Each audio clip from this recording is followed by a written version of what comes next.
মানুষের সারা জীবনে তো মানুষ অজির অমর থাকতে পারে না। মানুষের শরীর খারাপ হয়, মানুষের অসুস্থতা আসে, এবং সবসময় যে অসুস্থ মানুষ হয়ে পড়ে বা অঘটন ঘটে যে তার চেনা জায়গায় বা চেনা পরিস্থিতিতেই যে হবে তাও তো নয়। দেখা গেছে যে অনেক সময় যেখানে মানুষ অসুস্থ হয়ে পড়েছে সেখান থেকে হাসপাতাল হয়তো বহু দূরে। তা কীভাবে এই অসুস্থতার জায়গা থেকে হাসপাতালে কোন মানে দূরত্বটাকে কত কম সময় কভার করে বৈজ্ঞানিকভাবে সেইখানে পৌঁছানো যায়, সেই সম্বন্ধে আমরা আজকে জানতে পারবো ভাস্বত বসুর কাছ থেকে, যিনি হেলথ কেয়ার সার্ভিসের সাথে বিগত 15 বছর ধরে কাজ করে চলেছেন। Emergency medical service, emergency medicine এবং ক্রিটিক্যাল কেয়ার মেডিসিনের সাথে গভীরভাবে যুক্ত আছে। আমি এখন ভাস্বত বসুকে অনুরোধ করছি কিছু বলার জন্য। নমস্কার। সব থেকে প্রথমেই আমি ধন্যবাদ জানাতে চাই আমার আগে যে শ্রোতারা বক্তারা doctor T K. Chattaraj, doctor P S. Nandi এবং মিসেস ইলা রায় যে বলে গেছেন।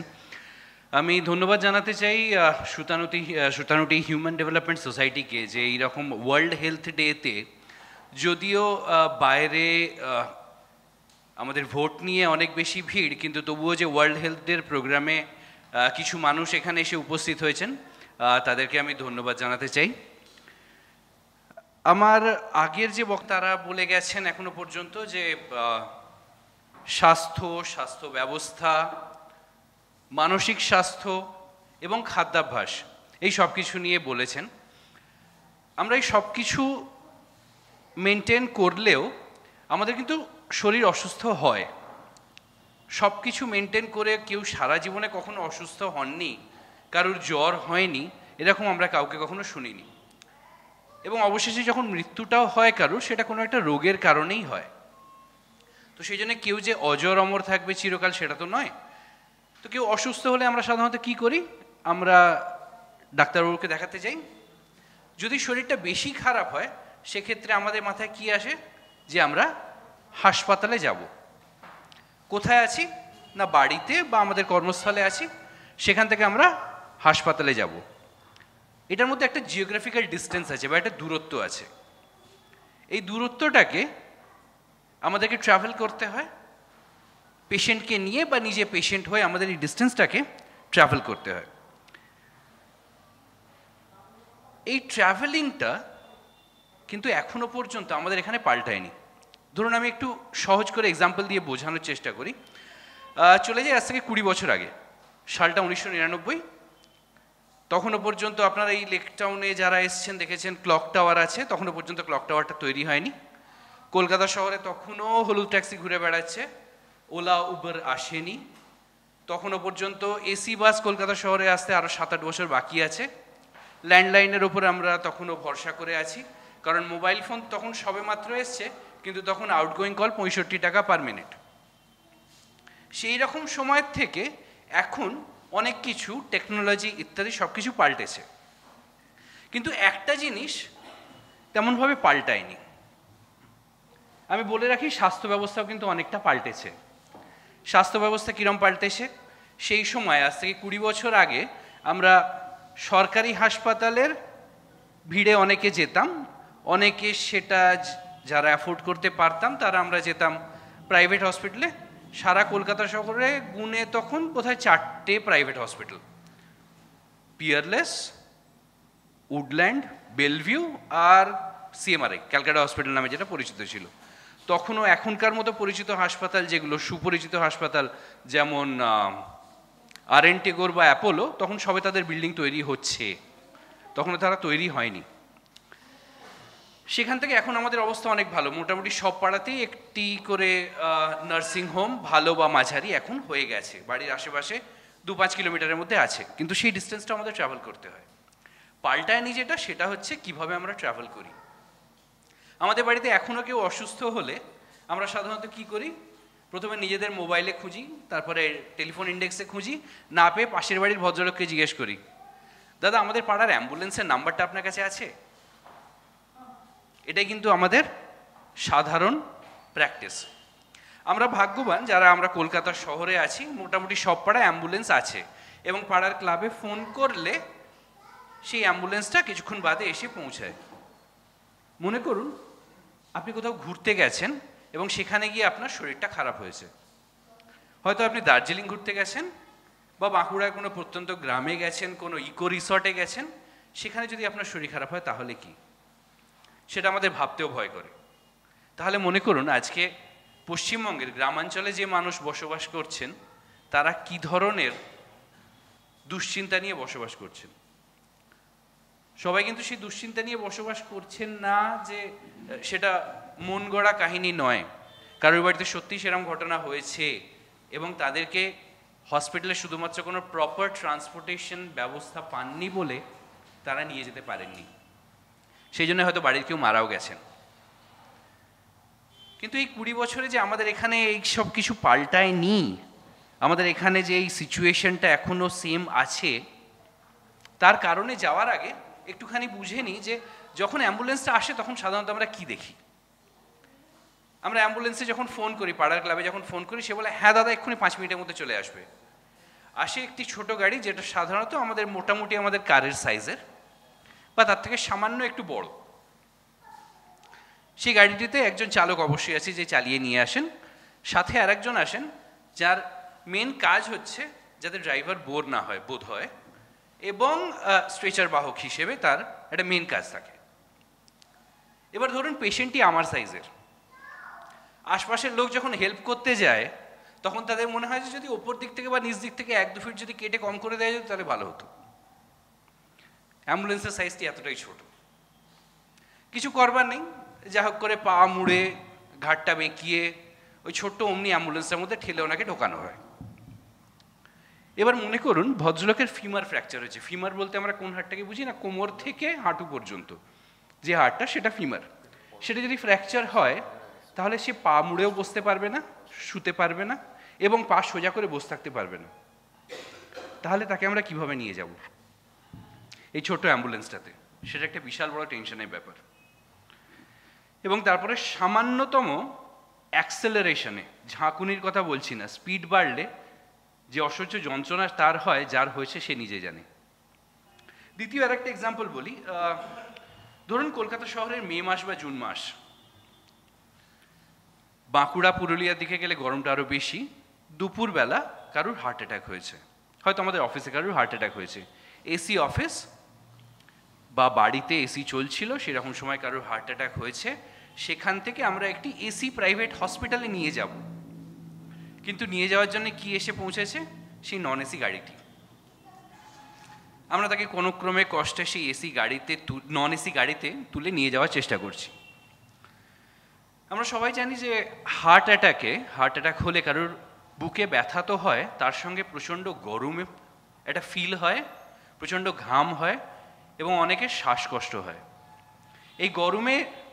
এই গরম গাড়িতে করে নিয়ে যেতে গিয়ে অনেক ক্ষেত্রে দেখা গেছে, শুধু ভারতে নয়, অনেক ট্রপিক্যাল কান্ট্রিতে এই নিয়ে অনেক স্টাডিজ হয়েছে, অনেক ফাইন্ডিংস হয়েছে, এবং এটা দেখা গেছে যে যখন ফাইনালি পেশেন্ট হসপিটালে পৌঁছেছে তখন তিনি মৃত, আর বেঁচে নেই।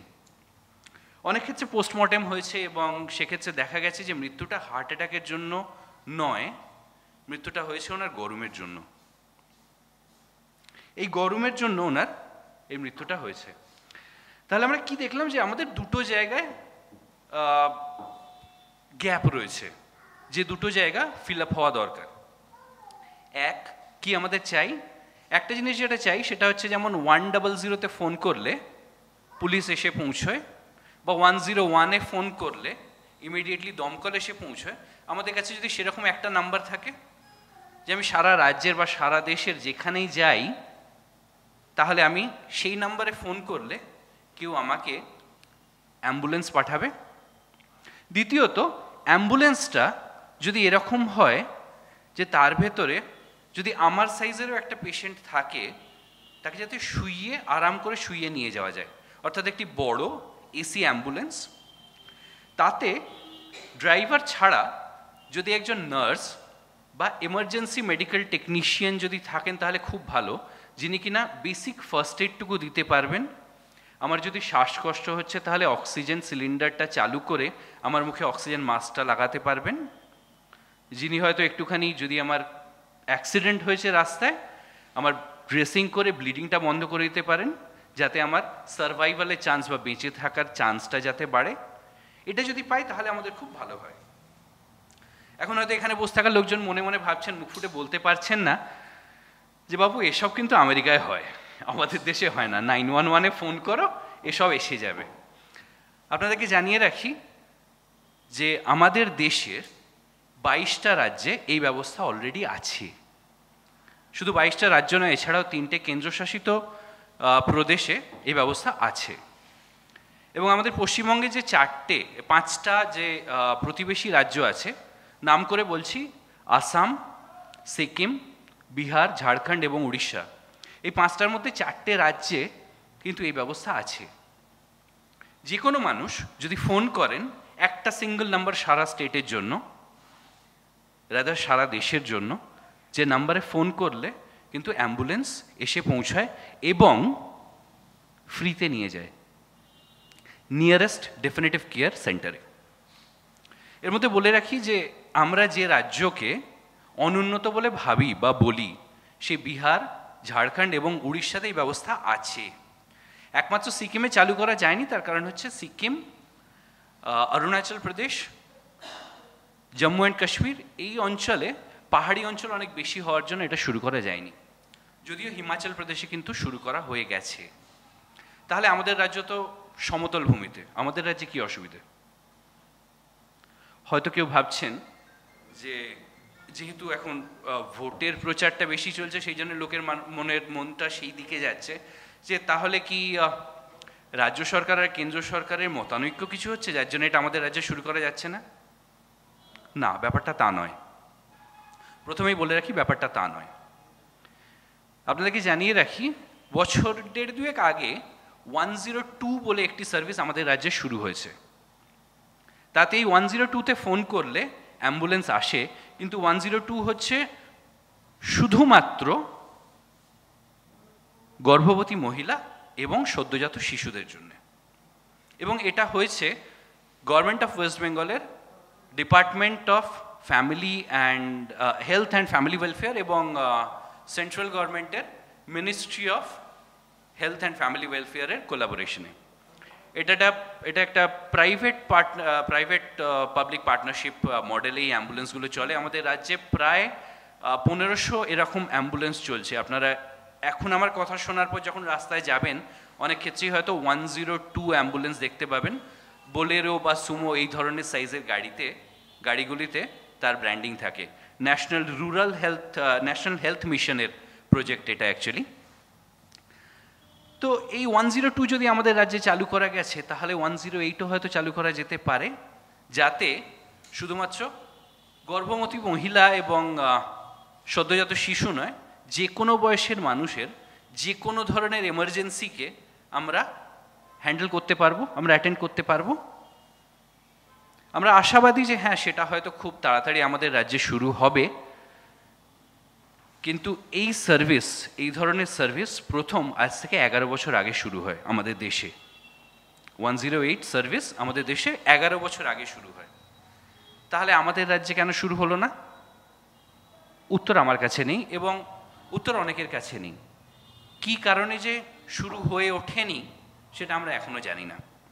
আজকে এই প্রোগ্রামের পরে আমরা ঠিক করেছি যে সুতানুটি হিউম্যান ডেভেলপমেন্ট সোসাইটির তরফ থেকে আমরা একটা হোয়াইট পেপার, যে কনসার্ন ডিপার্টমেন্টগুলো আছে তাদেরকে আমরা সাবমিট করব ওয়েস্ট বেঙ্গল গভর্নমেন্টের as well as government of ইন্ডিয়ার, যে যাতে খুব তাড়াতাড়ি এই বিষয় নিয়ে সংশ্লিষ্ট দপ্তরের যে মাননীয় মন্ত্রী বা আমলা যারা আছেন তারা যেন এই বিষয় নিয়ে ভাবনা চিন্তা করেন এবং খুব তাড়াতাড়ি এটা শুরু করার চেষ্টা করেন।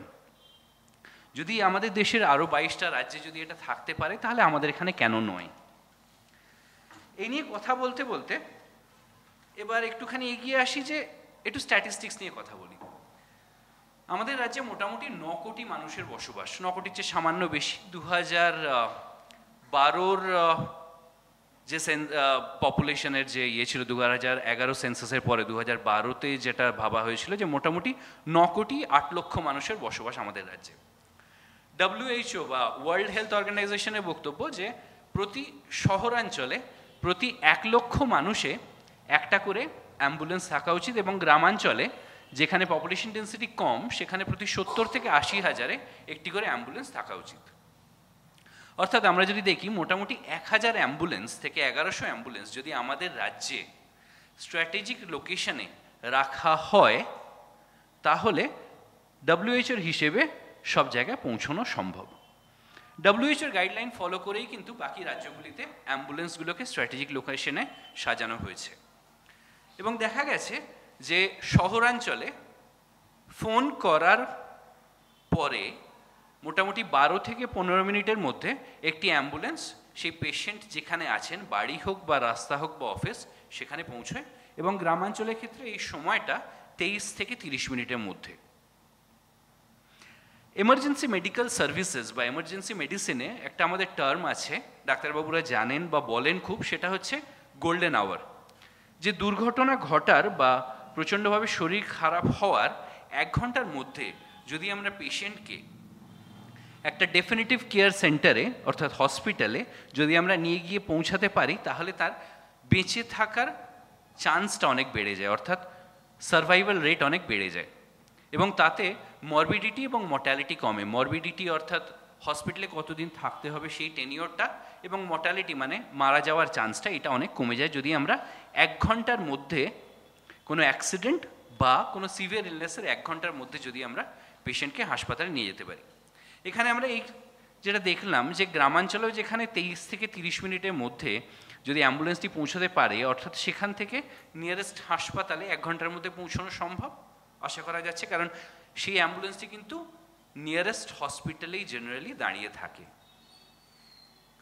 তাহলে আমরা সেই গোল্ডেন আওয়ার পিরিয়ডটার মধ্যে আমরা পেশেন্টকে সেই হাসপাতালে নিয়ে যেতে পারছি।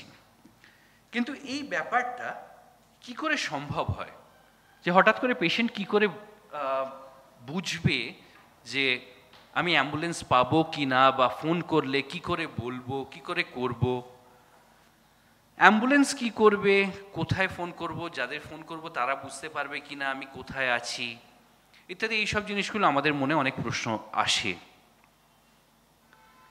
আমি একটুখানি সিম্পলিফাই করে বলে দিই এটা কি করে কাজ করে এই পুরো জিনিসটা। আমরা যখন ওই নাম্বারে যখন ফোন করি, ফোনটি যায় একটি সেন্ট্রালাইজড কন্ট্রোল রুমে।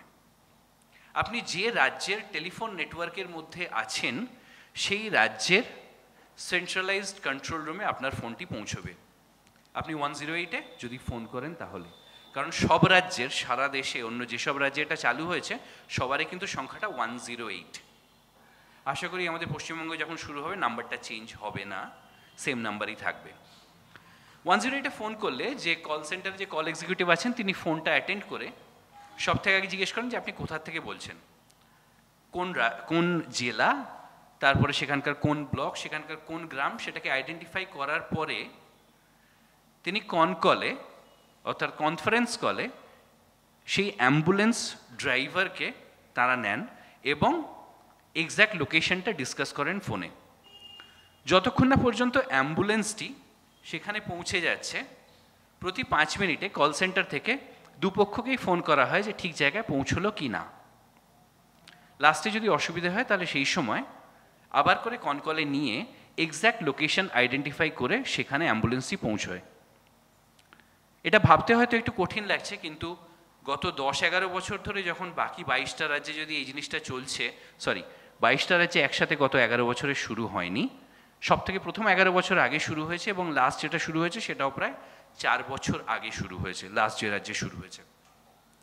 এত বছর ধরে যেটা চলে আসছে সেই সিস্টেমটা এখানেও কাজ করবে, কারণ কল সেন্টারেও বাংলাতে কথা বলা মানুষ আছেন, যিনি ড্রাইভার চালাচ্ছেন এবং যিনি ফোন করেছেন তারা সবাই বাংলা জানা মানুষ, সেই জন্য এরিয়াটা লোকেট করতে অসুবিধে হয় না। দ্বিতীয়ত, যখন অ্যাম্বুলেন্সটি পৌঁছয় সেখানে পেশেন্টকে তুলে নিয়ে অ্যাম্বুলেন্সে যে এমার্জেন্সি মেডিকেল টেকনিশিয়ান আছে সে প্রথমে পেশেন্টকে অ্যাসেস করে যে পেশেন্টের কী ধরনের প্রবলেম হয়েছে। এটা আইডেন্টিফাই করার পরে ওখানকার ওনাদের কল সেন্টারে ডাক্তারবাবুরা 24 ঘন্টা বসে থাকেন, ইভেন রাত্রেও। সেখানে টেলিফোনে বা ভিডিও কলে কন্ট্যাক্ট করেন, করে পেশেন্টের সিচুয়েশন অনেক সময় দেখান বা ফোনে বলেন। বলার পরে ডক্টরসরা যদি বলেন তখন যে হ্যাঁ ঠিক আছে, এটা দেখে মনে হচ্ছে এই ধরনের কেস, তাহলে তোমরা অমুক জায়গায় নিয়ে যাও, অমুক হসপিটালে নিয়ে যাও। বা অনেক ক্ষেত্রে দেখেই বোঝা যায় যে সিঁড়ি থেকে পড়ে গিয়ে পা ভেঙেছে, তার জন্য তো জিজ্ঞেস করার দরকার নেই আলাদা করে কল সেন্টারে। সেক্ষেত্রে একটা অর্থোপেডিক হসপিটালটা কিন্তু সেক্ষেত্রে আমাদের একটা definitive care centre. Definitive care centre, পা ভেঙে গেলে সেটা হচ্ছে একটি অর্থোপেডিক হসপিটাল। আমরা যদি হাসপাতাল ভেবে হঠাৎ করে শঙ্কর নেত্রালয় বা কোনো চোখের ডাক্তারের কাছে নিয়ে যাই, তাহলে সেটা আমাদের ডেফিনেটিভ কেয়ার সেন্টার নয়। সেই জায়গায় নিয়ে যাওয়ার কাজটা হচ্ছে কিন্তু সেই অ্যাম্বুলেন্সের, সেটা তারা ডিসাইড করবেন। তারা আপনাকে জিজ্ঞেস করবেন যে আপনি সরকারি হাসপাতালে যাবেন না বেসরকারি হাসপাতালে, সেটা করে নিয়ে যাবেন। এবার ধরুন আজকে শ্রীভূমিতে যদি বা লেক টাউনে যদি কারোর অ্যাক্সিডেন্ট হয়, আপনি যদি বলেন যে না আমাকে আমার পছন্দের হাসপাতাল যেটা দক্ষিণ কলকাতার শহরতলি অঞ্চলে সেখানে নিয়ে চলুন, কারণ সেটা আমার বাড়ির কাছে, সেটা নিয়ে যাওয়া যাবে না। কারণ যেটা বললাম গোল্ডেন আওয়ার, ওই গোল্ডেন আওয়ারের মধ্যে পেশেন্টকে একটা ডেফিনেটিভ কেয়ার সেন্টারে পৌঁছে দেওয়াটা খুব দরকার। এবার পেশেন্টকে নিয়ে গিয়ে সেখানে পৌঁছে দিলেই অ্যাম্বুলেন্সের কাজ সেখানে শেষ হয় না। সেখানে পেশেন্ট, এমার্জেন্সি মেডিকেল টেকনিশিয়ান বা নার্সের ডিউটিতে যে পেশেন্টকে নিয়ে এসছে তার কাজ হচ্ছে এমার্জেন্সি ডিপার্টমেন্টে বা ক্যাজুয়ালিটিতে যে ডাক্তার আছে তাকে ব্রিফ করে দেওয়া যে পেশেন্টকে আমি এই অবস্থায় পেয়েছি এবং এনাকে রাস্তায় আস্তে আস্তে এই ফার্স্ট এড আমি দিয়েছি, সেইটা ডিটেলস দিয়ে তারপরে তার কাজ শেষ হয়। এবারে আমাদের মাথায় আসতে পারে যে যদি এত কিছু যদি করতে হয় তো তাহলে খরচটা কোথায় পৌঁছবে, পয়সা কোথা থেকে আসবে রাজ্য সরকারের কাছে, বা যে সরকারই করুক সেই সরকারের কাছে খরচটা কোথা থেকে আসবে, এত টাকা কোথা থেকে আসবে। সে ব্যাপারে তাহলে বলি যে বাকি সব রাজ্যের মতো যদি আমাদের রাজ্যে কখনো শুরু হয়, তাহলে সেক্ষেত্রে এই অ্যাম্বুলেন্স যে পুরো গাড়িটা এবং সেটাতে যে ইনফ্রাস্ট্রাকচার, যেটা যেসব জিনিসপত্র লাগতে হয়, অর্থাৎ সেই ধরনের স্পেশালাইজড স্ট্রেচার যেটা একা একজন অপারেট করা যায়, 4 জন লাগে না, 4 জন মানুষকে বই নিয়ে যাওয়ার দরকার নেই, অক্সিজেন সিলিন্ডার, কিছু বেসিক ট্রিটমেন্টের মতো ওষুধপত্র, ড্রেসিং মেটেরিয়াল ইত্যাদি, এগুলো এই অ্যাম্বুলেন্সে রাখা থাকে। এই সব কিছু মিলিয়ে একটি অ্যাম্বুলেন্স রাস্তায় ইউজেবল ফর্মে আসতে যা খরচ হয় সেটা সম্পূর্ণভাবে কেন্দ্র সরকার ন্যাশনাল হেলথ মিশনের থ্রু দিয়ে রাজ্য সরকারকে দেয়। প্রত্যেক রাজ্য সরকারকে এখনো পর্যন্ত দিয়ে এসছে এবং যে কটি রাজ্য বাকি আছে সেখানেও দেবে। অ্যাম্বুলেন্স তো এসে গেল, কিন্তু এরপরে সেটা চালানোর খরচা আছে, কল সেন্টারের খরচা আছে, এই যে মানুষগুলো ড্রাইভার বা নার্সিং স্টাফের ডিউটি করবেন তাদেরকে মাইনে দেওয়ার আছে, ওষুধপত্র, গাড়ি চললে পেট্রোল ডিজেল লাগে, অক্সিজেন সিলিন্ডার ভরতে লাগে, এই খরচা কোথা থেকে আসবে? ন্যাশনাল হেলথ মিশন এর জন্য এর যা খরচা হয় তার 95% দেয় কেন্দ্র সরকার, বাকি 5% মাত্র রাজ্য সরকারকে দিতে হয়। অর্থাৎ গাড়িটা সম্পূর্ণভাবে কেন্দ্র সরকার দেয়, তারপরে যা খরচ হয়, যত দিন চলবে, যত বছর পর্যন্ত এই প্রজেক্ট চলবে, তার 95% দেবে কেন্দ্র সরকার এবং মাত্র 5% দিতে হবে রাজ্য সরকারকে। সেই জন্য আমাদের কাছে এটা খুব সহজ